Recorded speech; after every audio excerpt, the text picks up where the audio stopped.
नमस्कार दोस्तों, मधुर कथाएं चैनल पर एक बार फिर से आपका हार्दिक अभिनंदन है। तो आज की मेरी कहानी का शीर्षक है पत्नी के पैसे। तो चलिए शुरू करते हैं आज की अपनी ये कहानी। आज शाम को अरुण ऑफिस से घर आते ही अपनी पत्नी आरुषि पर बरस पड़ा।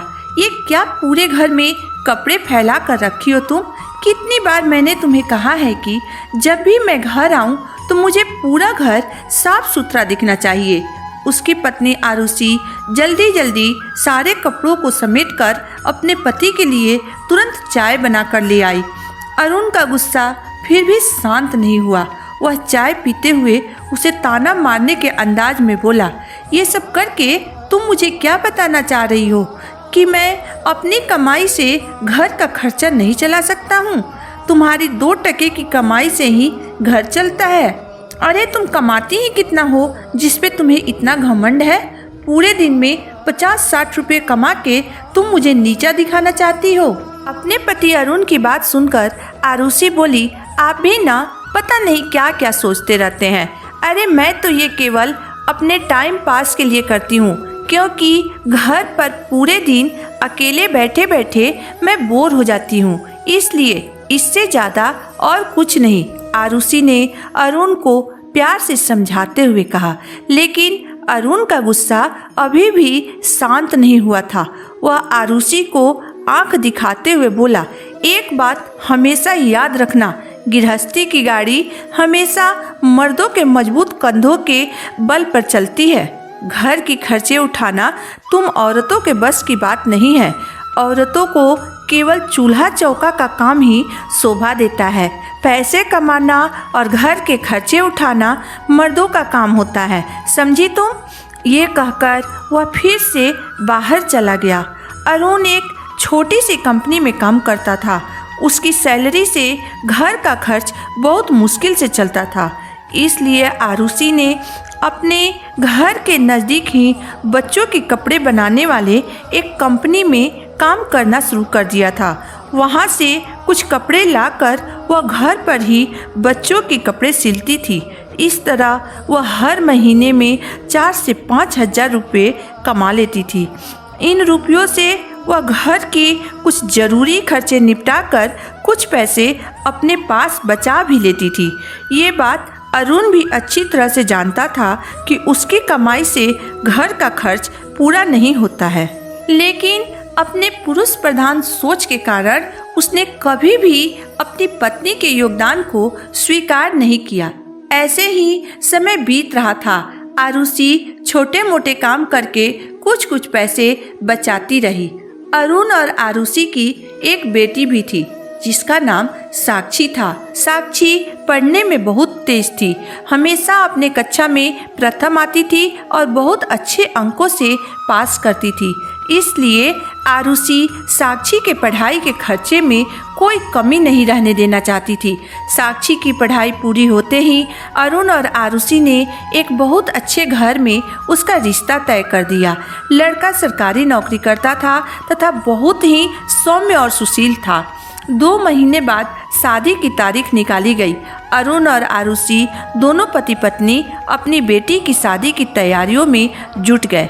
अभी 1 महीना ही बीता था कि बेटी के ससुराल से खबर आ गया कि उसके ससुर जी, जो पहले से ही बीमार थे, उनकी हालत और ख़राब होते जा रही है।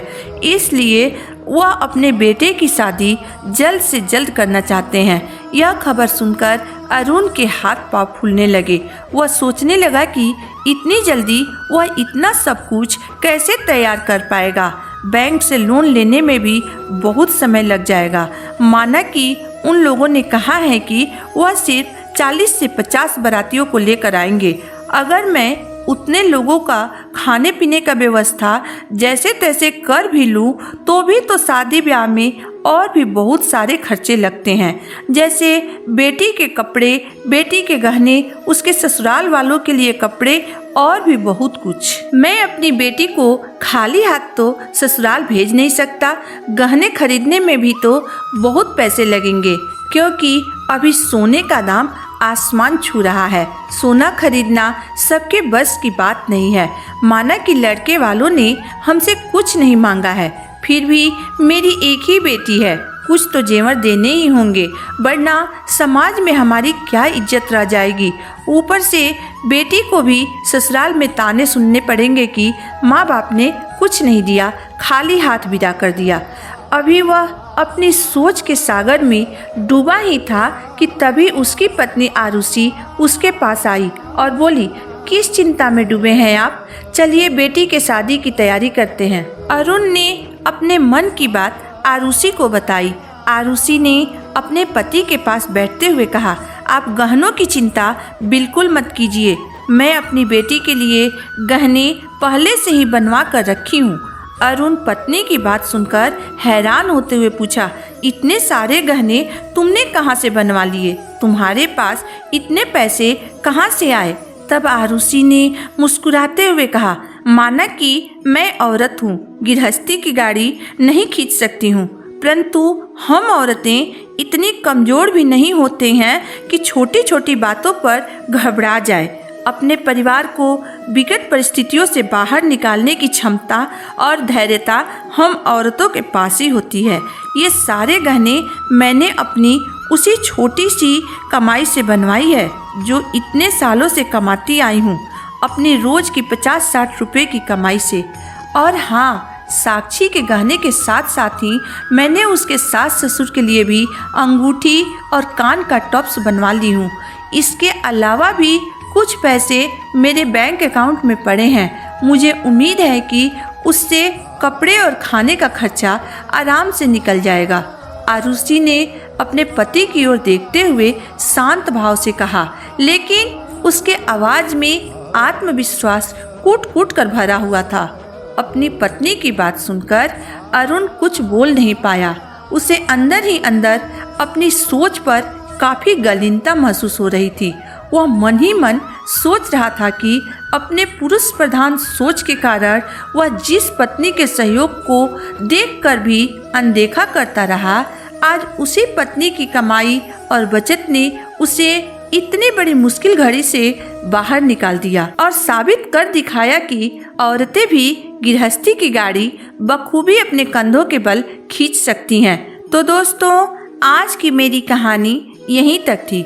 दोस्तों, गृहस्थी की गाड़ी खींचना अकेले मर्दों के बस की बात नहीं होती है, उसमें घर की औरतों का भी महत्वपूर्ण योगदान होता है। अगर पुरुष बाहर से पैसे कमा कर लाता है तो औरत ही उसे सही तरीके से खर्च करती है और कुछ बचत भी कर लेती है, जो हमारे मुसीबत के समय काम में आती है। तो दोस्तों, इसमें आपकी राय क्या है? आप मुझे कमेंट बॉक्स में ज़रूर बताइएगा। अगर आपको मेरी कहानी अंत तक पढ़ने और सुनने के बाद पसंद आई हो तो मेरे वीडियो को लाइक कर दीजिएगा, चैनल को सब्सक्राइब कर दीजिएगा। तो फिर मिलते हैं एक नई वीडियो, एक नई कहानी के साथ। तब तक के लिए धन्यवाद।